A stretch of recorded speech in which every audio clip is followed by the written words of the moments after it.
Imagine writing your business logic once in Kotlin and run in Android and iOS without running everything in Swift.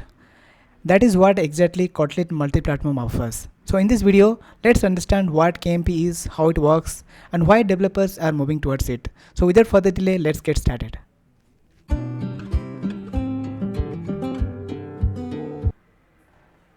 So let's understand KMP core concepts. So there are two important things. One is the common main and another is the platform specific code. Okay, so in the common main we have to put business logic, networking, repository layer and use cases. So if you see my cursor, this red highlighted, this portion of the code will be placed in the common main. So this can be available to both iOS and Android UI, right? So second one is, this is the like platform code or UI layer we can say. So which will have, we have to write for iOS we have to write in Swift, and for Android we have to write in Kotlin. So this is very specific to UI of two different devices. So we have to write in platform APIs and OS specific implementations. So basically there are two things in KMP. Let me say you again. The first one is the common code or common main. Inside that we have to put these categories of logic which can be shared to both Android and iOS.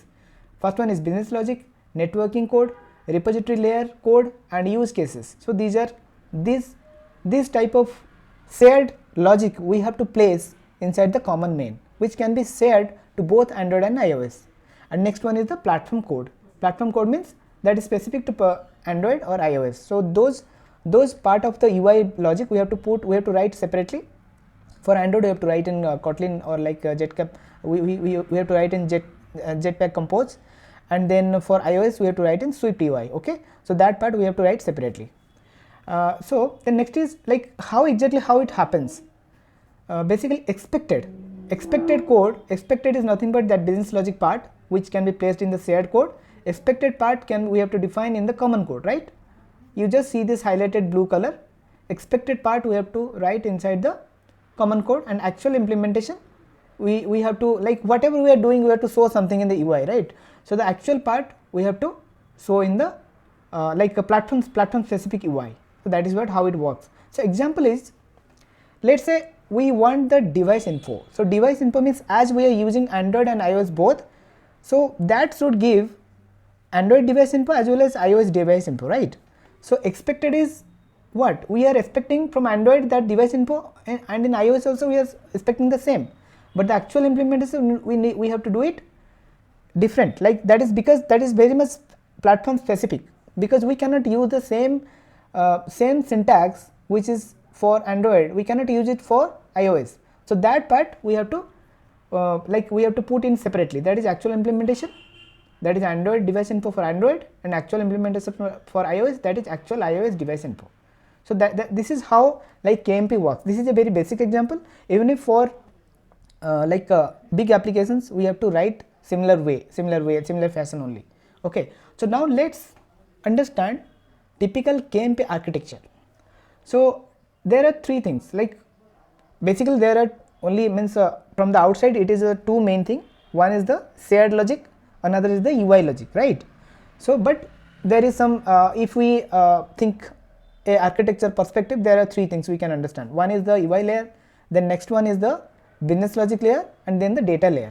So top one is the UI layer, this is the shared, this is the business layer, this is the data layer. But these two portions can be placed in the shared part, like the common main, where we have to put all these business logic and data layer code in the common layer, that can be accessible to both Android and iOS UI layer, right? So first is the UI layer. We have to write for Android in Jetpack Compose or for iOS for Swift UI, but that can be that particular UI code has to interact with the domain layer. That particular domain layer should be this logic we have to put in the common main, that is common for Android and iOS. Again this domain layer can be interacted to the data layer. This data layer also has to be put inside the common layer itself.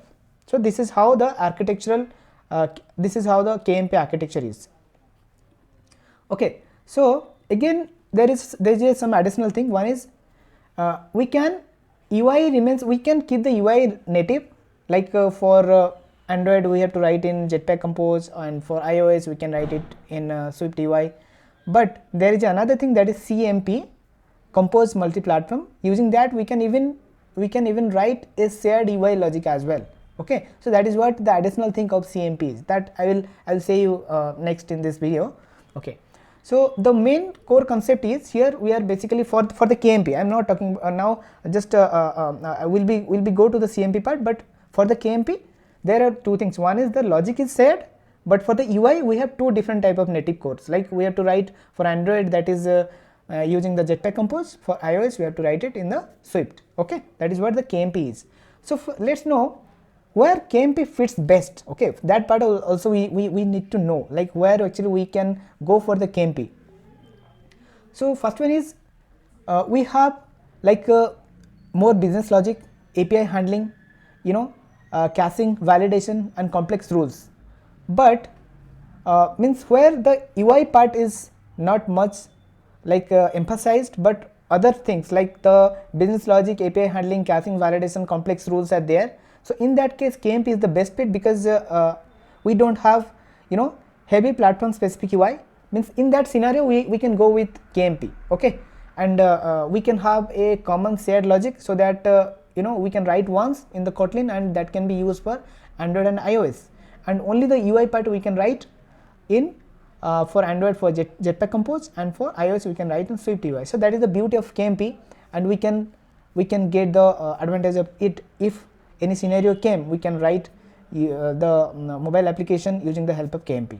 So now let's know what is Compose Multiplatform is. So Compose Multiplatform is actually works on top of KMP, right? And in KMP, one thing in KMP, the UI is separate, the UI code is separate, but the business logic is common, right? But in Compose Multiplatform, even we can get the advantage of shared UI as well. So that is what the Compose Multiplatform is. On top of that, works on top of KMP. So let's have a look what is the difference of KMP and CMP is. So KMP means Kotlin Multiplatform, CMP is Compose Multiplatform. Okay, so here KMP logic is shared. We are sharing basically the logic part, and here the UI can be also shared, right? The UI can be shared as well. Here only the logic is shared. Here the UI part also can be shared, right? Like we can, here the UI can be shared, but even we can both we can write in CMP project even we can have the logic is also being shared.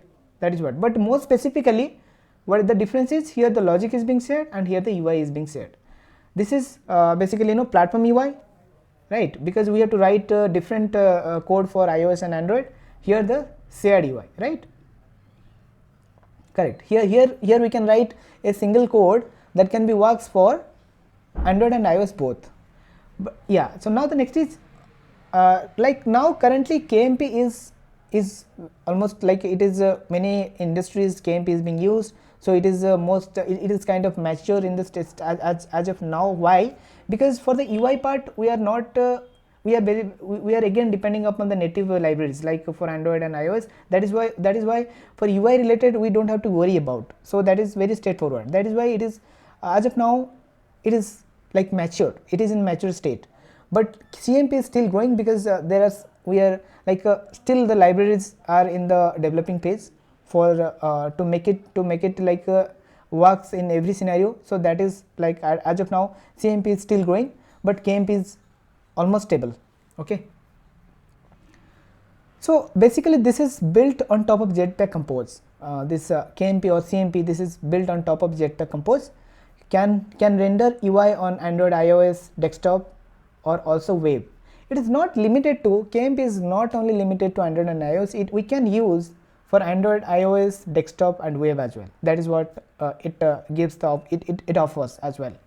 Okay, so then next we have to know why combine KMP and CMP.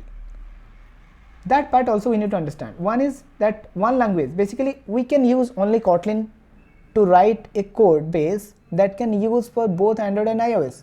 So that is what we can go only with Kotlin, and we can build for iOS and Android both. Okay, so that is what we can combine. Why we need KMP plus CMP? Next is shared logic plus shared UI. So we can have both. When we are combining KMP and CMP, we can have shared logic and shared UI both. Then next is faster feature development. Definitely when we are using shared logic and shared UI, definitely we will have faster feature development. That is what we can achieve. Then smaller teams possible. Of course, like we can achieve something with small team size as well, but we have to take care of that. So even if these are the advantages, we have to take care of something like because as CMP is not much mature as of now, so we have to think like as per our requirement, we have to choose whether we have to go with only KMP, whether we have to go with KMP plus CMP. So that is we have to understand. So when we have to choose KMP, when we need, the UI should be very native, like it should be, we are not compromising our UI part, like we have to show the iOS UI very like native to the iOS, and we have to show the Android UI very native to the Android. In that case, KMP is better than CMP, because at least we can share our business logic and data layer, that part, that shared logic we can have, but for UI we can have separate, and we are not going to compromise that UI. In that case, KMP is very good. But when there are some limitations, we have to use a small team, we have to work with a less resources. So in that case, we can think of KMP plus CMP. So if we combine KMP and CMP both, then we can have advantage like we can write a single language, we can write code only in Kotlin, and we can have shared logic and shared UI, and with less developer also we can achieve the project delivery. So that is what we have to choose wisely depending upon our requirement. So there are some real world use cases like startup MVP apps, internal business tools, apps with heavy logic and simple UI. So basically this point is very important, like apps with heavy logic and simple UI. In that case, KMP is very, like it is preferred much. And multi-platform SaaS apps. So in this, so these are some like real world scenarios, but it completely depends upon the like organization and you are the developer, like how we can go with. But KMP gives very good advantage, like you know, when very simple, like we have common business logic and you know, separate UI, native UI. So that is, we can minimize our common business logic and data layer. So that is this what KMP offers. So now let's understand something in the in the official site of KMP, how it works little bit we can go with. So basically there is a commonMain directory. In the, while we are creating a project, KMP project, we have a commonMain directory. In that we have to put basically this part need KMP libraries. We have to write everything specific to KMP libraries. So then only it can compile both in JVM and iOS, like as if you see this particular image and see my cursor here, this is the commonMain. In the commonMain we are writing something that will be compiled to two native libraries. One is JVM dot classes, and another is iOS ARM64 native binaries. So it, after compiling, it will create two kind of binaries. One is JVM libraries, another is one is JVM binaries, another is iOS ARM64 binaries. Like JVM, we can, that is can be again run with the Android, and this can be run with the iOS. That is what if you understand like how it works, this commonMain actually handles the shared logic, and after compiling it will give two type of binaries. It depends, like if we add like for the desktop or for the web, then accordingly that will also compile to other binaries as well. But as here it is mentioned, like we can, after compiling, this will generate two type of binaries. So like JVM or iOS ARM64, accordingly it will works, right? Yeah. So then next is like even we can handle, like we can add a JVM iOS ARM64 means 64-bit iOS devices. So that is what it is, and JS means JavaScript. So it will, after compiling, it will create this binaries like .class files, JVM is .class files, JS files, and native executable for 64-bit iOS devices. So this is a common architecture. So and this is very simple. If you have any doubt exactly, still so far if you have any doubt, please put your comments.